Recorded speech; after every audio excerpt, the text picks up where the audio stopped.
kasih Tuhan Yesus Kristus. Bapak sudah diberkati pagi yang mulia ini. Amin. Yang kita sembah adalah Allah yang ajaib, yang boleh menolong kita semua. Puji Tuhan. Kita mau langsung saja bersama-sama melihat firman Tuhan yang terdapat dalam kitab Roma pasal yang ke-11 ayat yang ke-36. Roma 11 ayat 36. Sekali lagi saya undang kita bangkit berdiri bersama-sama. Kita membaca ayat ini bersama-sama. Roma 11 ayat yang ke-36. Roma 11 ayat yang ke-36. 2, 3. Sebab segala sesuatu adalah dari Dia dan oleh Dia dan kepada Dia, bagi Dialah kemuliaan sampai selama-lamanya. Amin. Silakan duduk. Saudara, firman Tuhan ini mengingatkan kita kembali di pagi yang indah ini. Dikatakan bahwa segala sesuatu yang ada di dalam hidup kita itu semua datangnya dari Tuhan, oleh Tuhan, dan pada akhirnya segala sesuatu yang kita kerjakan dan lakukan itu kita harus berikan untuk kemuliaan nama Tuhan. Apapun yang kita lakukan, apapun yang kita kerjakan, kita rindu, kita senantiasa mempermuliakan nama Tuhan. Memang setelah peristiwa di Taman Eden, ketika manusia jatuh dalam dosa pertama kali, kemuliaan Tuhan itu menjadi hilang.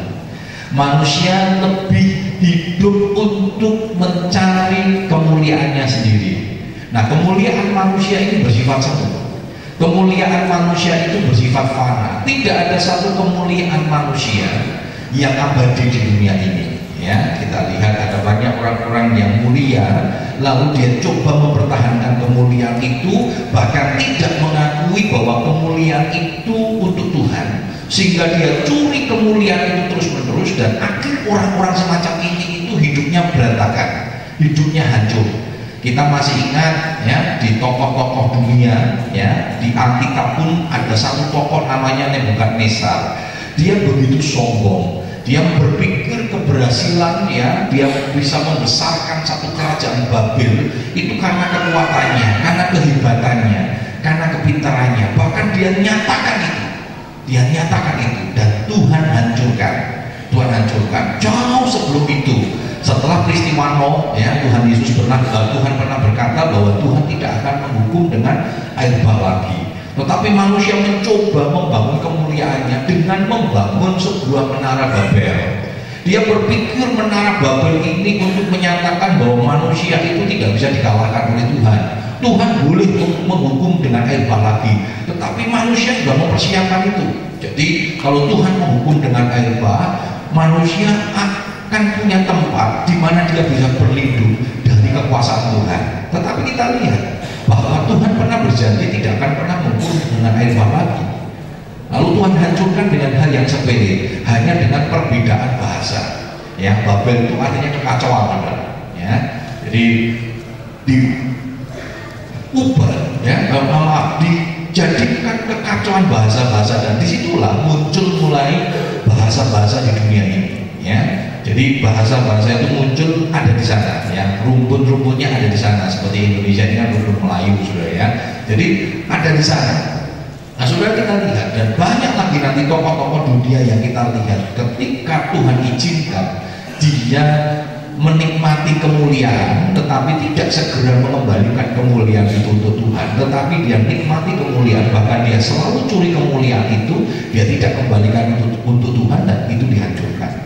Firman Tuhan mengingatkan kepada kita, apapun yang kita lakukan, apapun yang kita kerjakan, kita harus tahu, sadar bahwa manusia itu tidak punya kekuatan. Kita ini lemah, ya, kita ini hanya bergantung kepada kekuatan Tuhan, dan karena itu segala sesuatu kemuliaan yang terjadi dalam hidup kita harus kembalikan untuk Tuhan, karena Tuhan yang punya kemuliaan itu. Kita masih ingat ada satu tokoh Raja Salomo, saudara. Salomo ini luar biasa. Dia mengawali kepemimpinannya sebagai seorang raja itu dengan hal yang begitu luar biasa. Kita masih ingat Salomo pernah ditawari Tuhan untuk meminta apapun saja. apapun yang kamu minta Tuhan akan berikan. Ya, Salomo kalau kita lihat nanti dia meminta sesuatu yang tepat. Mungkin kalau kita ada di zamannya Salomo dan kita orang yang dekat dengan Salomo gitu saudara ya, waktu ditanya, apalagi yang ngomong Tuhan saudara ya, kalau yang ngomong Tuhan mau minta apa gitu saudara kan gitu saudara ya. Kemarin Pak Wali Kota datang ke sini, kita bertemu, waduh langsung ya dijelek-jeleknya sudah, wah kami perlu seragam, kami perlu ini, walaupun nggak ada yang realisasi sudah ya. Biasanya kan gitu, wah mumpung ini, tak minta ini, minta ini, minta ini, apalagi Tuhan pasti dipenuhi sudah, pasti dipenuhi. Ya, pasti permintaannya minta apa? Minta rumah misalnya, paling gede sedunia pun dipenuhi sudah. Tapi Salomo permintaannya sederhana, dia berkata minta hikmat. Nah orang bodoh mungkin berpikir bodoh amat minta kok hikmat. Tapi Salomo pintar, dia minta hikmat karena hikmat inilah yang menyebabkan dia bisa memimpin kerajaan luar biasa. Hikmat inilah yang menyebabkan kerajaannya menjadi besar. Hikmat inilah yang menyebabkan Salomo menjadi kaya raya, raja yang terkenal kaya luar biasa saudara. Yang mampu membangun bangunan bait Allah begitu luar biasa. Tapi Salomo sadar, ya apapun yang dia lakukan, apapun yang dia kerjakan itu semua hanya karena kekuatan Tuhan. Dia sadar itu, makanya dia kembalikan untuk kemuliaan nama Tuhan. Coba kita lihat di dalam Mazmur 127 ayat 1 hingga yang kedua. Mazmur 127 ayat 1 hingga yang kedua dikatakan demikian. Mazmur 127 ayat 1 hingga yang kedua, demikian firman Tuhan. Nyanyian siaran Salomo.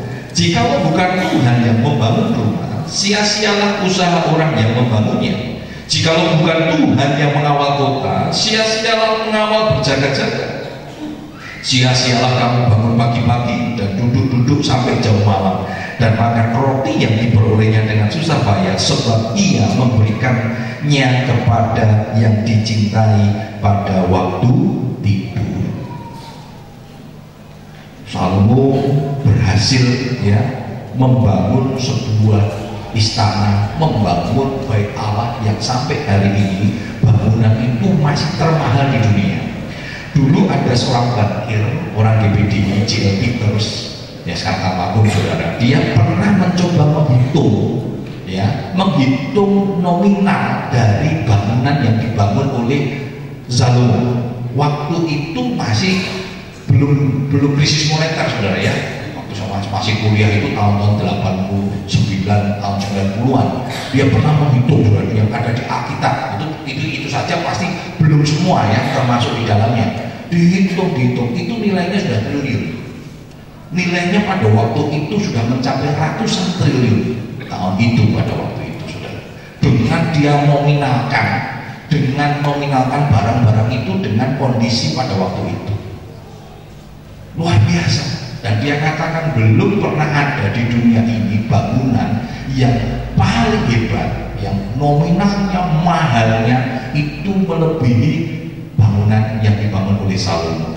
Tapi sayangnya karena kesombongan Salomo, karena Salomo tidak taat sama Tuhan, akhirnya menjadi terpecah-pecah ya, terpecah-pecah ini kerajaan. Akhirnya kerajaan itu pun dihancurkan ya, lalu dibangun kembali pada zamannya Ezra Nehemia. Bisa jadi, tetapi mereka menangis. Kenapa mereka menangis? Karena kemuliaannya, kehebatannya, keagungannya tidak seperti pada zamannya Salomo. Ya, bait Allah terus diperbarui sampai pada dihancurkan kembali pada zaman Herodes, dibangun kembali supaya apa? Herodes ingin mengambil hati orang-orang Israel pada waktu itu, karena Herodes ini adalah satu raja yang ditunjuk oleh kekaisaran Romawi untuk memimpin bangsa Israel. Tetapi ternyata bait Allah ini pun dihancurkan kembali pada tahun 70 ya oleh Jenderal Titus. Dan hari-hari ini termasuk terjadinya konflik Palestina itu adalah orang Israel ingin membangun kembali bait Allah itu. Untuk sekarang orang Israel masalah dana dia tidak ada masalah lagi karena dia negara cukup kuat hari-hari ini. Banyak orang memperkirakan bahwa bangunan itu ada di atas Masjid Al-Aqsa. Nah, Masjid Al-Aqsa ini menjadi perebutan yang luar biasa sampai hari ini. Ya, beberapa informasi dari intelijen dikatakan bahwa Israel ini sedang terus menggali terowongan-terowongan untuk mencari fondasi, ya, fondasi dari bangunan tersebut, dan itu dideteksi bahwa itu ada di bawahnya Al-Aqsa. Nah, ini yang menjadi ketakutan mereka. Nah, saudara, tetapi bukan itu yang itu yang disampaikan bahwa Bait Allah itu akan didirikan oleh yang disampaikan dalam kitab Wahyu, ya. Di dalam kitab Wahyu dikatakan memang Bait Allah itu akan didirikan, tetapi Bait Allah itu akan diduduki oleh antikris, ya. Bait Allah itu akan diduduki oleh antikris, ya. Nanti kita lihat dalam kesempatan berikutnya tentang kitab Wahyu, tentang kejadian-kejadian di akhir zaman. Nah, kembali kepada Mazmur 127, ini merupakan pengakuan dari Salomo. Walaupun dia bisa membangun bangunan yang begitu hebat, begitu besar, tetapi ada satu pengakuan, ada satu penyataan dari Salomo. Dia berkata, kalau bukan Tuhan, ya, bukan Tuhan yang membangun, sia-sia. Sia-sia. Kalau bukan Tuhan yang membangun, sia-sia. Lalu dikatakan, kalau bukan Tuhan yang mengawal kota, kita tahu pada masanya Salomo dia punya prajurit yang hebat, kerajaannya ditakuti, kerajaan Israel pada waktu ditakuti oleh kerajaan-kerajaan lain, sehingga pada waktu itu banyak kerajaan-kerajaan di sekitar Israel datang membawa peti-peti, menunjukkan bahwa mereka tunduk kepada bangsa Israel, kerajaan Israel. Sebab kenapa, saudara? Dulu modelnya kerajaan-kerajaan selalu ekspansi, saudara. Ada kerajaan lain dicaplok. Nah, kalau itu harus melalui peperangan, maka raja-rajanya akan menjadi budak, rakyatnya akan dijadikan budak oleh kerajaan yang mencaplok ini. Makanya dahulu kerajaan-kerajaan daripada harus melalui peperangan, kalau mereka sudah memperhitungkan, wah ini kalah ini enggak, kalau berperang, kalau dia nyerang kita kalah, mending kita datang ke sana menyatakan kalah, dan kita mohon perlindungan dari kerajaan yang lebih hebat. Nah, mereka tidak dijadikan budak, sudah, tetapi menjadi istilahnya daerah otoritasnya, ya, otoritasnya kerajaan yang lebih besar, dan mereka harus bayar upeti. Nah, saudara, nanti kalau lihat pada zamannya Salomo, banyak mereka yang bawa peti-peti, saudara. Kerajaan-kerajaan itu membawa peti, termasuk, saudara, ya, upetinya itu selir. Nah, makanya kenapa Salomo ini istrinya banyak, ya, istrinya 700, selirnya 300, ya, karena upeti-upeti tadi, dibawa upeti, bukan hanya uang, dibawahi wanita. Jadi ternyata ini masalah dari sejak dulu kala, dan akibat inilah ketika Salomo mencoba mencuri kemuliaan Tuhan, karena dia berpikir ini karena kehebatannya, sehingga upeti-upeti diterima, ya, termasuk wanita-wanita, dan diberikan untuk menjadi istri dan selir, saudara, diterima. Dan inilah kehancuran dari Salomo akhirnya, ketika dia sudah mulai mencuri kemuliaan Tuhan. Dia tidak lagi hidup untuk memuliakan Tuhan, ya. Lalu dikatakan, sia-sialah kamu bangun pagi-pagi dan duduk-duduk sampai jam malam, makan roti yang diperoleh dengan susah payah, sebab ia memberikannya kepada yang dicintainya pada waktu tidur. Ketika Salomo mendapatkan kekayaan yang hebat, yang luar biasa, dia menyadari itu bukan karena kerajinannya dia. Saudara, memang kerajinan menentukannya kesuksesan, tetapi terlebih dari itu adalah ketika kita mengandalkan kekuatan Tuhan. Banyak orang berhasil, banyak orang kaya, tetapi tidak banyak orang kaya bisa menikmati berkatnya karena tidak mengandalkan kekuatan Tuhan. Ini yang Salomo katakan. Ini yang Salomo katakan. Jangan pernah kita merasa ketika kita kaya, kita mendapatkan uang yang begitu banyak, kita punya kekayaan yang hebat, lalu kita berkata, oh ini karena saya rajin, pagi-pagi saya bangun, tidurnya sampai larut malam, dan kita membanggakan itu. Kita melupakan bahwa ini semua berkat Tuhan. Ada banyak orang-orang sukses ketika diwawancara sudah dia berkata, oh saya ini bangunnya pagi-pagi, ya, malam sampai tengah malam buat tidur. Saya tidur itu waktunya nggak sebentar. Saudara, bukan karena itu. Walaupun itu membantu juga, saudara, tetapi bukan karena itu. Percayalah, itu semua hanya karena kasih kemurahan Tuhan yang Tuhan nyatakan dalam hidup kita. Nah, inti dari apa yang kita lihat dalam Mazmur 127 yang ini disampaikan oleh Salomo, ingat bahwa segala sesuatu itu hanya untuk kemuliaan Tuhan. Ya, Salomo itu menulis 2 buku, saudara.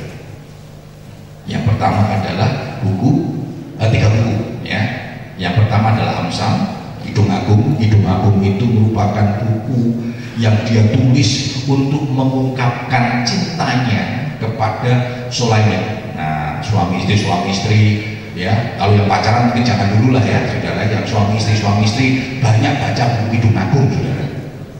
Ya, memang kalau kita lihat di situ loh, kok bahasanya orang-orang tepat gitu ya, enggak tepat anak-anak. Tapi itu memang bahasa yang memang Kidung Agung ditulis merupakan ungkapan hati dari Salomo kepada istri yang dicintainya, Sulaiman. Ya, saudara, Sulaiman ini bukan orang cantik sebenarnya. Dia nggak punya fisik yang cantik. Sulaiman itu hitam, saudara. Ya, Sulaiman itu hitam. Tetapi dia punya inner beauty. Wah, saudara, ini sering kali dilihat, saudara, ya, punya inner beauty, kecantikan yang dari dalam yang membuat Salomo ini dari 999 istri dan selir-selirnya ini ada satu yang begitu memikat hatinya. Nah, itu ungkapan dari Kidung Agung, itu ungkapan yang disampaikan oleh Salomo. Jadi Kidung Agung itu memang pernyataan cinta antara seorang suami kepada istri yang dia cintai. Ya, makanya banyak hamba Tuhan mencoba mengkaitkan itu cintanya Tuhan kepada jemaat. Ya, dikaitkan hubungan cinta. Sebenarnya itu cinta antara Tuhan mau ketika kita mencinta itu dengan ketulusan hati. Nah, itu Kidung Agung, saudara, luar biasa. Ya, kita puisi yang luar biasa. Nah, yang ketiga itu pengkhotbah. Nah, saudara bisa lihat nanti di Amsal begitu tulisan-tulisan yang dia tulis itu betul-betul memiliki pengharapan luar biasa, hikmat yang luar biasa. Ya, Amsal itu ditulis dengan melihat harapan yang besar. Tetapi nanti kelihatan kita pengkhotbah, ya, artinya apa, saudara? Kalau nanti kita lihat bahwa di kitab Amsal itu banyak tentang sesuatu yang berpengharapan karena dia andalkan Tuhan. Nanti kalau kita lihat di kitab pengkhotbah itu intinya sia-sia. Hidup adalah sia-sia. Usaha orang bekerja itu seperti usaha orang menjaring angin, seperti orang yang tidak berpengharapan. Kenapa, saudara? Kita lihat itu akhir hidup dari Salomo. Ketika dia tidak lagi menjadikan kemuliaan Tuhan menjadi sesuatu yang menjadi target dia untuk dia memuliakan Tuhan. Sudah banyak orang mencuri kemuliaan. Sudah, kalau mencuri kemuliaan Tuhan, akibatnya apa? Ya, hidup ini menjadi sia-sia. Kita lihat ada 3 buku yang ditulis, tetapi dengan tulisan yang berbeda. Karena itu mari kita belajar pada pagi yang indah ini, kita mau memuliakan Tuhan melalui hidup kita. Nah, saudara, apa yang dimaksud dengan memuliakan Tuhan? Memuliakan Tuhan itu bukan menjadikan Allah mulia. Tidak, Allah sudah mulia. Ya, Allah nggak mau dimuliakan. Maksudnya secara kualitas mulianya Tuhan, mutu mulianya Tuhan itu nggak perlu ditingkatkan lagi. Karena mulianya Allah itu sudah sempurna. Tetapi yang dimaksud memuliakan Tuhan itu artinya hidup kita harus mencerminkan kemuliaan Tuhan. Jadi memuliakan Tuhan itu bukan berarti dengan hidup kita terus Tuhan semakin mulia. Enggak, saudara, Tuhan mulianya sudah sempurna. Kualitas mulianya itu sudah sempurna. Nah, kita memuliakan Tuhan itu artinya melalui kehidupan kita mampu mencerminkan kemuliaan Tuhan. Itu yang dikatakan dalam Matius 5 ayat 16. Hendaklah hidupmu bercahaya di depan banyak orang, sehingga mereka melihat perbuatan yang baik dan memuliakan Bapakmu yang di surga. Jadi melalui kehidupan kita mencerminkan kemuliaan Tuhan. Nah, kira-kira hidup kita ini mulia enggak, saudara? Hidup kita selama ini di dalam pekerjaan kita sebagai suami istri mulia enggak? Kalau ada KDRT dalam rumah tangga, kira-kira mulia enggak? KDRT tidak selalu dilakukan oleh seorang suami loh, saudara. Seorang istri bisa melakukan KDRT, walaupun kebanyakannya kebanyakannya suami yang melakukan KDRT. Maka ada menteri wanita, pria-pria protes ya, kalau kok tidak ada menteri pria, ya peranan pria saudara, ya ada menteri peranan wanita saudara, ya pria-pria apa namanya seperti di BPD ini banyak yang protes saudara, begitu jadi janda, waduh saudara, jadi komisi pusat wanita itu janda-janda itu setiap bulan itu dapat berkah. Nggak tahu masih dapat nggak? Oh nggak dapat ya dulu karena yang ngurus Tante Mary ya, Tante Mary keluar saya jadi pengerjanya, saya sering kali kirim ya dalam bentuk wesel ini terus. Maka Tante Mary sempat tanya kepada saya, lu sekarang ini pada dapat nggak ya? Zaman Tante udah dapat ya? Oh sekarang nggak dulu saudara ya, seperti itu. Nah yang pria-pria sempat protes, duda nggak pernah diurus saudara ya. Duda-dudanya nggak diurus saudara katanya. Jadi yang wanita kok yang diurus, janda-janda diurus, duda-dudanya nggak diurus gitu saudara ya. Nah saudara, kembali kepada firman Tuhan, apapun yang kita lakukan dalam kehidupan rumah tangga, dalam pekerjaan kita, menjadi pertanyaan kita pada pagi yang indah ini, apakah kita sudah memuliakan Tuhan? Di dalam pekerjaan kita sudah mencerminkan nama Tuhan, kemuliaan Tuhan melalui pekerjaan kita. Itu yang Tuhan mau, bahwa di setiap kehidupan kita, aspek kehidupan kita yang kita lakukan betul-betul mencerminkan nama Tuhan di situ. Ada BBM ya, SMS yang saya baca ya, ini sih guyonan gitu ya, guyonan. Jadi protesnya setan kepada Tuhan katanya gitu sudah ya, judulnya setan protes sama Tuhan. Kenapa? Setannya mau bilang sama Tuhan, Tuhan, wah kelakuan manusia ciptaan itu gitu, apa hidupnya, wah tidak bener ya, jahatnya lebih saya,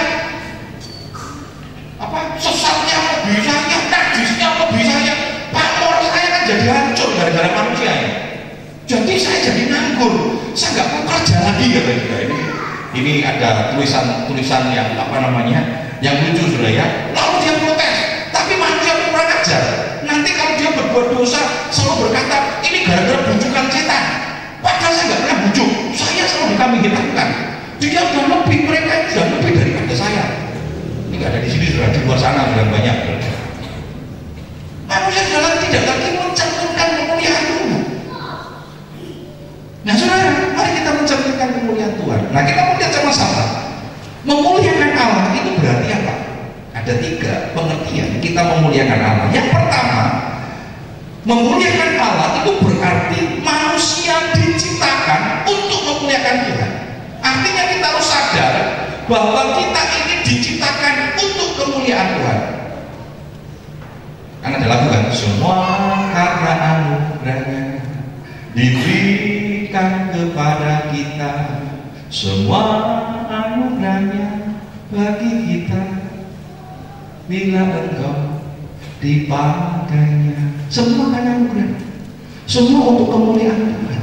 Kita diciptakan untuk menjadi cerminan kemuliaan Tuhan. Itu yang Tuhan mau. Makanya ketika manusia pertama kali diciptakan, manusia dikasih pakaian. Pakaiannya bukan kulit binatang saudara, bajunya bukan batik Solo, bajunya bukan soket Toraja saudara, bajunya adalah kemuliaan. Makanya ketika manusia berbuat dosa, Roma 3 katakan kemuliaan itu diambil oleh Tuhan, mereka telanjang. Jadi manusia ketika diciptakan bukan dalam kondisi telanjang saudara, tetapi dia berpakaian dengan kemuliaan luar biasa. Tapi dosa inilah yang menyebabkan kemuliaan itu diambil oleh Tuhan, sehingga manusia menjadi malu. Tuhan harus membuatkan pakaian dari kulit binatang. Manusia pertama kali hanya menyepat daun-daun ditutupi saudara. Daun tidak bertahan lama. Kekuatan manusia untuk menutupi itu tidak bertahan lama. Tetapi kasih karunia-Nya diambil dengan kulit binatang. Kenapa dengan kulit binatang? Kita tahu untuk mengambil kulit binatang harus mengalami korban dulu, dibunuh dulu, darah yang tercurah. Ini bicara kepada Yesus. Jadi peristiwa pemberian pakaian itu sudah memberikan satu tipologi gambaran bahwa Tuhan akan mengkorbankan anak domba. Ya, walaupun di situ tidak disebutkan kulit domba, saudara. Tetapi banyak orang berkata kulit domba karena pada waktu itu banyak orang menggunakan kulit domba untuk dijadikan pakaian. Ya, kulit domba itu dijadikan untuk pakaian. Tetapi pada waktu kulit binatang perkataan yang disampaikan kepada yang dipakaikan pada Adam dan Hawa, kita tidak mencatat bahwa itu domba, tetapi hanya kulit binatang. Ada korban yang Tuhan mau kerjakan, ada korban yang Tuhan mau lakukan. Dosa itu akan ditutup, ditebus oleh darah anak domba, dan darah anak domba itulah yang mengembalikan kemuliaan Allah dalam hidup kita. Kenapa? Karena kita diperdamaikan oleh Tuhan. Nah, saudara dan saya sudah diperdamaikan dengan Allah. Kematian Yesus sudah memperdamaikan kita dengan Allah. Nah, berarti kemuliaan itu Tuhan sudah taruh dalam hidup kita. Karena itu mari kita hidup mencerminkan kemuliaan Tuhan. Kenapa? Karena Tuhan ciptakan kita untuk menjadi cerminan kemuliaan-Nya. Coba kita lihat di dalam Yesaya 43 ayat yang ke-7.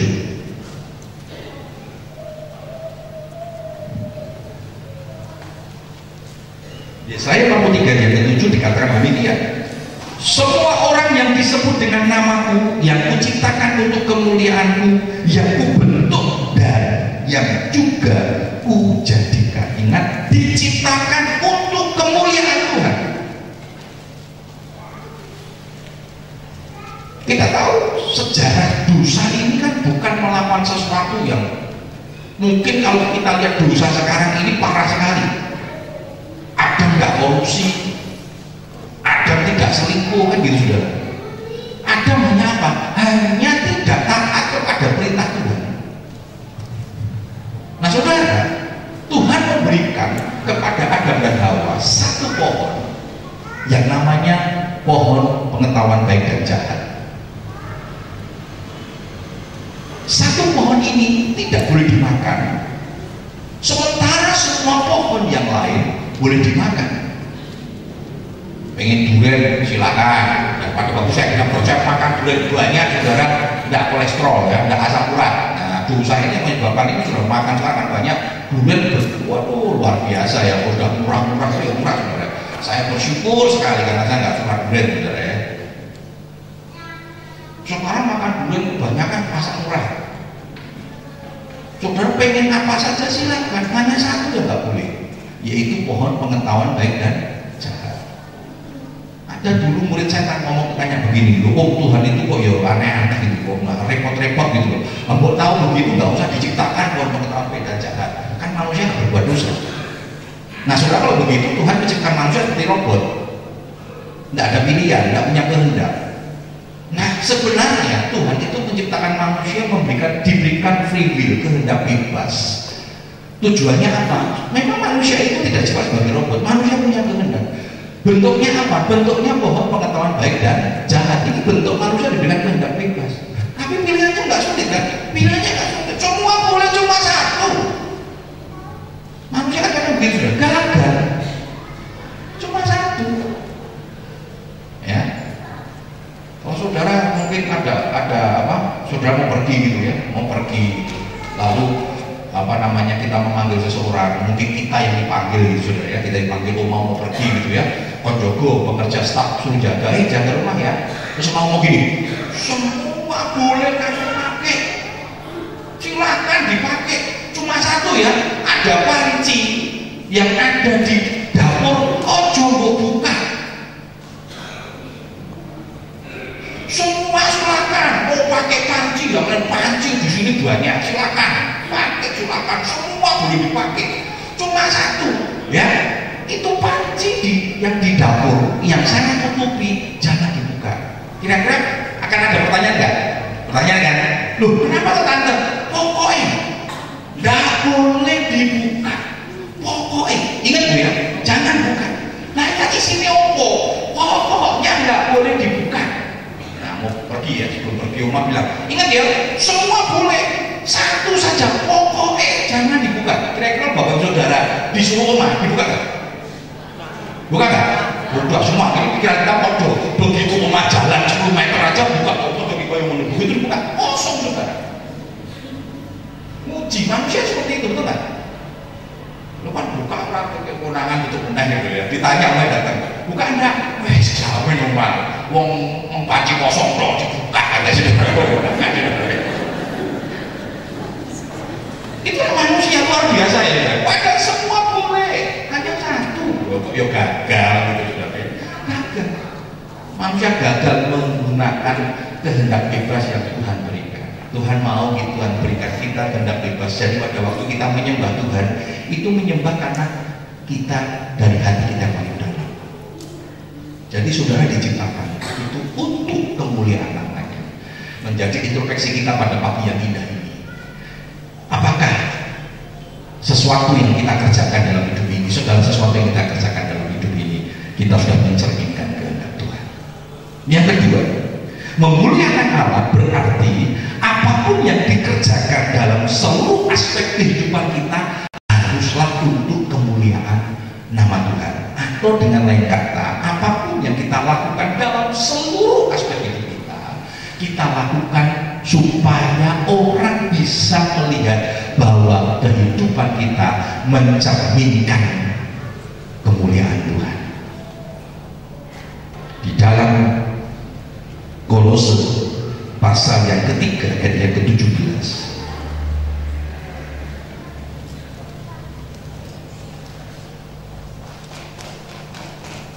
Kolose 3:17 akan bacakan dengan firman Tuhan.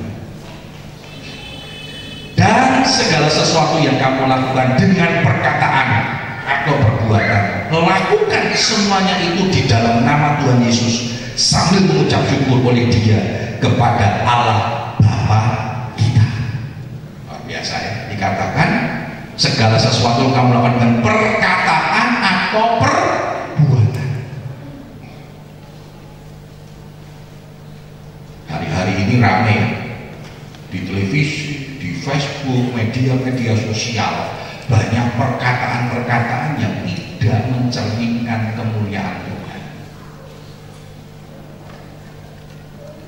tidak mencerminkan kemuliaan Tuhan.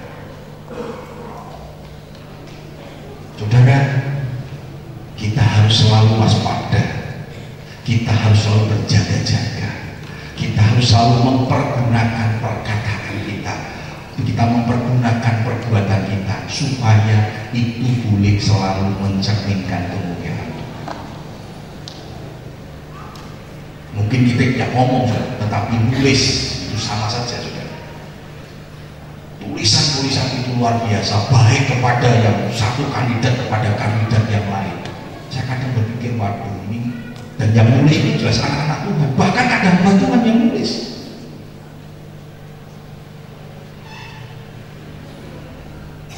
Tidak memuliakan nama Tuhan. Apapun yang kamu lakukan, dikatakan tadi, segala sesuatu yang kamu lakukan, segala sesuatu yang kamu lakukan dengan perkataan maupun perbuatan, lakukan itu untuk mencerminkan nama Tuhan. Kolose 3:23, Kolose 3:23 dikatakan demikian. Kolose 3:23, apapun juga yang kamu perbuat, perbuatlah dengan segenap hatimu seperti untuk Tuhan dan bukan untuk manusia. Lakukan untuk Tuhan, bukan untuk manusia. Kalau untuk manusia kecewa, saudara. Banyak orang kecewa karena apa? Pandang manusia.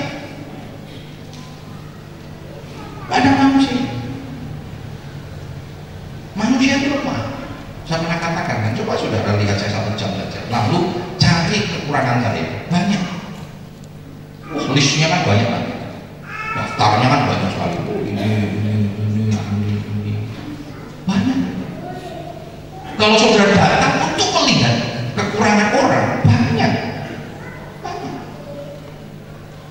Coba lihat pemain bola, penonton sepak bola itu, komentarnya banyak, saudara. Di depan gawang tendang melenceng, bodoh, luar biasa, dimaki-maki. Nah begitu soal kan begini, apa pelatihnya harus mengundurkan diri. Waduh, asal selalu gagal mengundurkan diri, manusia.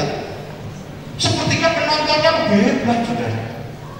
Loh saudara, sebenarnya mungkin kita sedang nggak usah pakai penjaga gawang aja, mungkin merek, saudara. Nggak gampang, situasinya berbeda. Berapa banyak? Ya, kalau semua kan gampang. Para pengamat-pengamat kan luar biasa. Menurut saya begini, coba suruh melakukan sendiri, bingung, nggak gampang.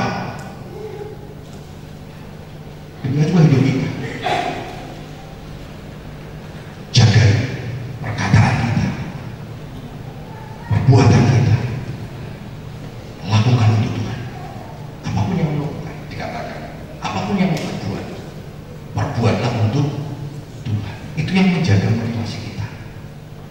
Karena Tuhan tidak pernah mengecewakan. Karena Tuhan tidak pernah salah. Tuhan tak pernah salah. Tuhan tak pernah salah. Apa yang Dia buat baik buat saya. Tuhan tak pernah salah. Amin. Tuhan tidak pernah salah. Termasuk di dalam perjalanan hidup kita, Tuhan tidak pernah salah. Karena itu lakukanlah segala sesuatu untuk Tuhan. Dan biarlah itu menjadi motif kita, motif yang kuat untuk kita selalu dalam hidup kita mencerminkan kemuliaan Tuhan. Ya, lalu yang ketiga, memuliakan Tuhan itu berarti Tuhan semakin ditinggikan, kita semakin merendahkan hati. Tuhan yang semakin ditinggikan supaya kita belajar merendahkan hati. Kenapa Tuhan izinkan kita seringkali menghadapi direndahkan, difitnah, gitu, dipermalukan? Saya kira percaya saudara pernah mengalami itu. Saya sudah nggak terhitung lagi mungkin. Memang arti nggak? Siapa yang mau sih dipermalukan? Siapa yang mau difitnah? Siapa yang mau difitnah?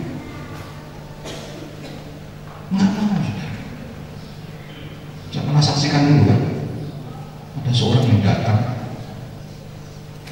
suami kecil juga badannya, kecil, sama alat lebih pendek lagi, lebih kurus lagi. Datang ke rumah, tahu-tahu langsung ngomong, Pak Agus selingkuh sama istri saya.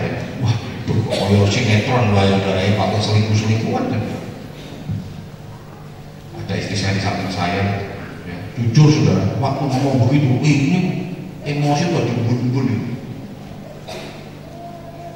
Saya pukul sekali saja, saya tahu, saya pukul sekali saja bisa keluar orang. Tapi sekian detik saya tidak mau melepaskan kendali saya. Saya mau tetap supaya nama Tuhan dipermuliakan. Yesus sudah mulai ada naik saat itu. Karena dia tahu saya kemana-mana nggak pernah keluar dari sisi saya sudah.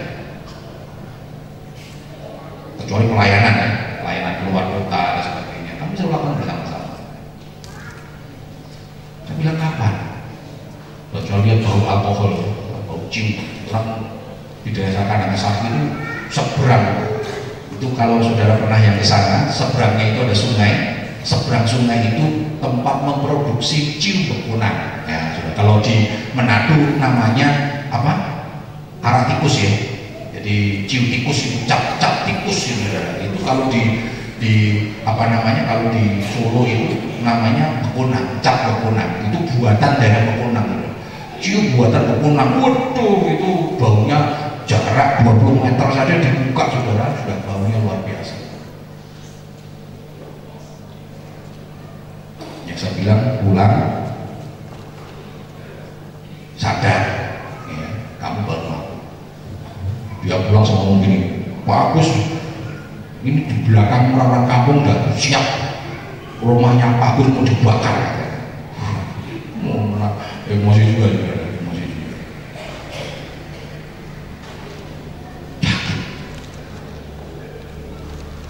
Kita belajar menggunakan hati. Ya sudah, kita mengasihi dia satu akal, ya, satu akal. Banyak orang yang datang, ada jemaat saya mata preman bener juga, marah dia. Oh, tak ajar Pak, tenang aja Pak Gus, biar saya hajar gitu. Itu di sini preman itu caranya, aduh cewek itu. Saya saja sebagai jemaat itu nggak berani, kurang ajar dia.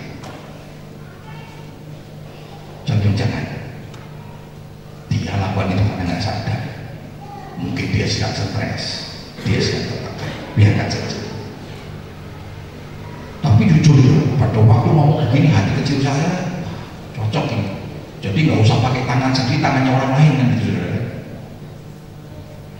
Tapi kalau saya lakukan itu sama saja, saya sudah mengajarkan pada jemaat untuk tidak memuliakan Tuhan, untuk tidak memuliakan Tuhan. Minggu kemudian lagi datang, dia minta ampun, dia minta maaf, dia nangis karena dia sudah salah. Peristiwa demi peristiwa itu Tuhan izinkan terjadi supaya apa? Kita dikikis.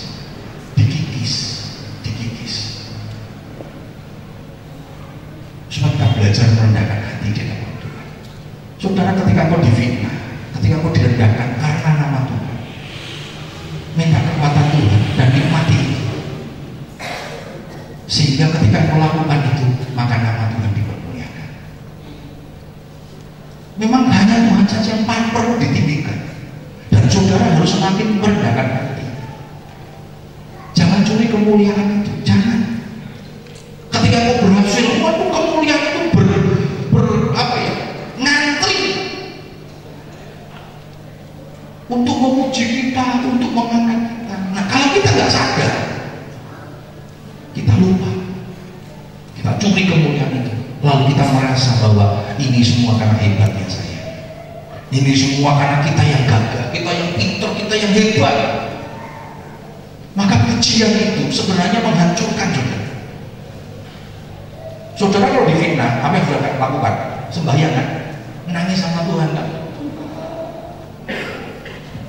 Berikan kekuatan Tuhan. Tuhan tolong. Saudara dipuji, enggak sembahyang, ngaca saudara. Oh iya benar ya. Sekali, dua kali, sampai cerminnya itu pecah saudara. Terus rapat di dalam itu seperti itu. Kita nggak memuliakan Tuhan lagi. Betul kan? Begitu kita dipuji, berapa banyak orang lupa. Selalu berkata dia, Pak Kun ganteng loh, tenang ya, ini memuji atau menghibur. Pulang saya ngaca saudara, maka jangan pernah berkata saya ganteng saudara, kasihan kaca saya. Oh ganteng loh.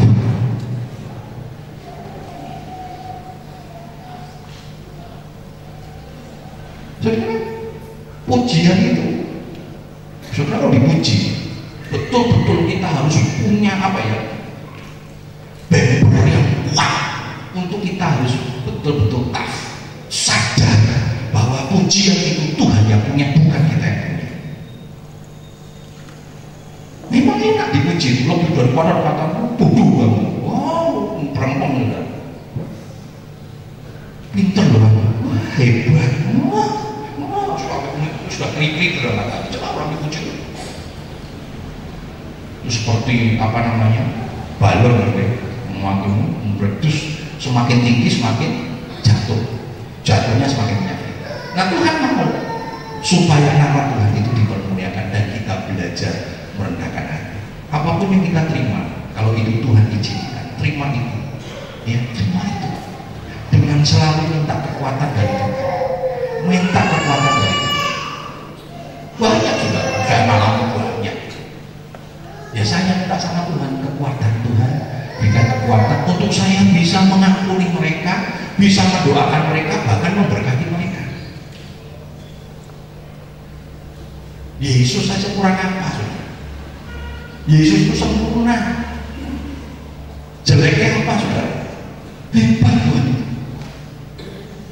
Tapi juga mengalami fitnah, teranyanya secara batin.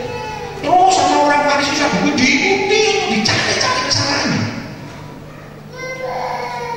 Bahkan karena sudah tidak mampu lagi, akhirnya dieksekusi Tuhan Yesus, dieksekusi paksa, dipersalahkan. Jadi kalau sudah mengalami itu, sudah marah, jengkel, ingat Tuhan. Tuhan belajar merendahkan hati. Dia taat, ya dia taat, dia tidak menganggap, dikatakan dalam Filipi ya, bahwa kesetaraan dengan Allah itu sesuatu yang harus dipertahankan. Dia Allah, siapa yang bisa menyamai Allah? Tidak ada. Tapi dia merendahkan hati sampai mati di kayu salib. Supaya apa? Supaya dia ingin mengajarkan kepada kita. Saudara, kalau hari-hari sudah mengalami ini di kerjaan, di rumah, di keluarga, saudara jangan balas itu, jangan balas itu. Sudah belajar merendahkan hati di dalam Tuhan. Ingat, itulah kita. Tuhan yang ditinggikan, kita yang merendahkan hati. Nama Tuhan dipermuliakan, nama Tuhan dipermuliakan, nama Tuhan diakui. Coba kita lihat di dalam Yakobus 4 ayat yang ke-10.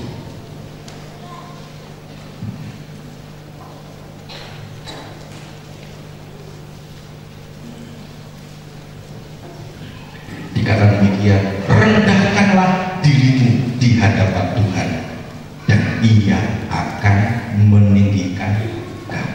Saudara, yang berhak meninggikan kita bukan diri kita. Yang berhak meninggikan kita hanyalah kekuatan Tuhan. Tuhan berkata, kalau engkau merendahkan hati, engkau akan ditinggikan. Kalau engkau merendahkan hati, engkau akan ditinggikan. Karena itu jangan merendahkan orang lain, karena engkau akan direndahkan. Kalau ada orang yang merendahkan kita, belajar untuk terima itu. Terima itu. Terima itu, maka engkau akan ditinggikan, engkau akan dimuliakan oleh Tuhan. Dan ketika Tuhan memuliakan dan ketika Tuhan meninggikan, ingat, kau harus segera kembalikan kemuliaan itu untuk Tuhan. Jangan dicuri, jangan diambil, kembalikan. Sadar bahwa ini semua hanya Tuhan yang izinkan, Tuhan yang kerjakan, Tuhan yang lakukan. Terus kembalikan ke Tuhan, jangan dicuri, jangan dinikmati, karena Tuhan yang punya kemuliaan dan Tuhan mau supaya Dia terus ditinggikan, Dia direndahkan. Ingat Yohanes Pembaptis, saudara. Yohanes Pembaptis itu Tuhan kirim untuk menjadi perintis jalan bagi Tuhan, pembuka jalan bagi Tuhan. Dia memberitakan, banyak orang percaya sama Yohanes Pembaptis. Yohanes Pembaptis namanya tinggi, dia orangnya berani, tapi dia hanya pembuka jalan. Ketika yang dibuka jalannya yaitu Yesus datang, dia berkata, lihatlah anak domba Allah yang menghapus dosa dunia. Lalu Tuhan Yesus, ini sama-sama merendahkan hati, luar biasa ya. Coba saudara, biasanya gitu ya, kurang yang begitu hebat dipakai Tuhan gitu.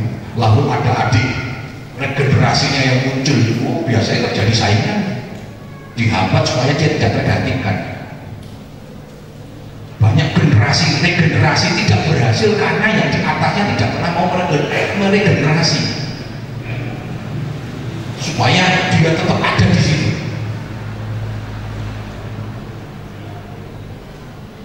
Ini yang dialami sudah, itu yang ada dialami, tapi Yohanes kan enggak sudah. Begitu stabil, dia berkata, ini loh sesungguhnya aku datang, Yesus ini. Dia mengatakan itu secara sederhana. Lalu Yesus berkata, baptis aku, Yohanes membukakan semua aja, nggak layak. Tapi Tuhan juga belajar tentang hati, baptis. Ini baptis. Dan setelah Yesus baptis, barulah Yesus mulai pelayanannya. Mulai mujizat-mujizat dikerjakan, mulai banyak hal dilakukan, pengajaran-pengajaran lebih bagus dari Yohanes.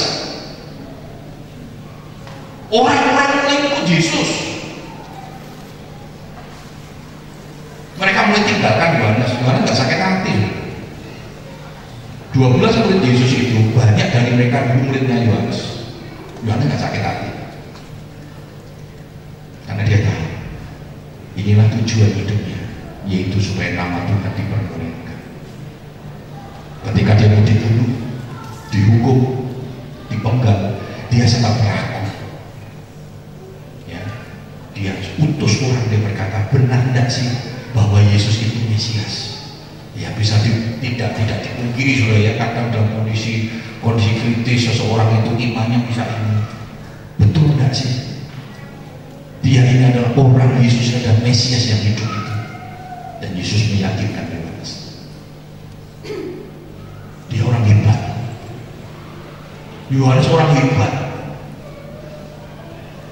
Bahkan ketika Yesus bertanya, menurut kamu siapakah aku? Nama Yohanes pun disebut juga. Engkau Yohanes. Dia orang hebat, tetapi dia mau merendahkan hati supaya nama Tuhan dipermuliakan, supaya nama Tuhan ditinggikan. Kan ada lagu anak-anak ya, dia harus makin bertambah, ku harus makin berkurang, nama Yesus saja disembah, ku di tempat paling belakang. Amin. Bukan duduknya yang di belakang, saudara ya. Artinya biar nama Yesus yang dipermuliakan. Bila Yesus ditinggikan dan salibnya diberitakan, pasti yang akan apa itu? Mengasihi semua orang, datang kepadanya sekarang. Oh, luar biasa. Dulu saya punya anak suamiku yang meninggal akhirnya usia 6 tahun. Ya, waktu nyanyi lagu itu dia naik ke atas kursi, ke atas meja, misalnya. Waktu bilang Yesus ditinggikan, sampai jinjit-jinjit begitu. Waktu direndah, waktu biar apa? Aku semakin, ya semakin tambah, aku semakin berkurang, dia turun, dia sosok. Waktu naik, saya turun pertama, turun. Nah, kenapa kamu naik? Nah, saya pengen dia sama Kak Agus saja. Waktu tak aja begini kan mesti tinggi Kak Agus. Dia tidak mau, dia mau supaya nama Tuhan itu ditinggikan, dia naik meja. Jadi kalau nyanyi, aku harus makin bertambah. Saya berikan dispensasi untuk dia boleh naik di atas meja. Tapi hanya lagu itu ya, lainnya tidak boleh juga. 6 tahun dia dipanggil Tuhan pulang ke surga. Dalam operasi yang sangat sederhana, sangat ringan, yaitu operasi usus buntu. Nggak tahu terjadi kesalahan, sehat, sebenarnya sehat saja, nggak apa-apa, cuma harus dipotong, gagal, meninggal dunia. Tapi saya tidak percaya dia bersama-sama dengan Tuhan, karena dia sudah meninggikan Tuhan, dia sudah memuliakan Tuhan di masa kecilnya. Jadi jangan anggap remeh anak-anak, saudara. Izinkan dia berimajinasi. Saya sekali izinkan, nggak apa-apa, biarkan aja. Waduh, temenku, itu loh, ngajari kurang ajar. Ya maksudnya baik, biarkan saja.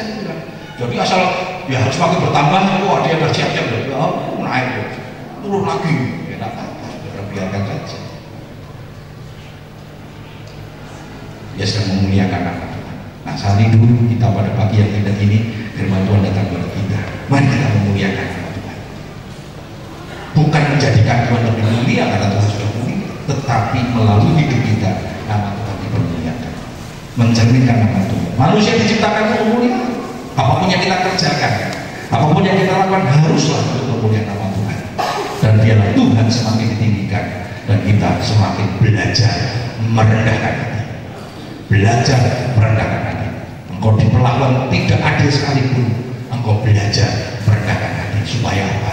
Supaya melalui hidup kita nama Tuhan dipermuliakan.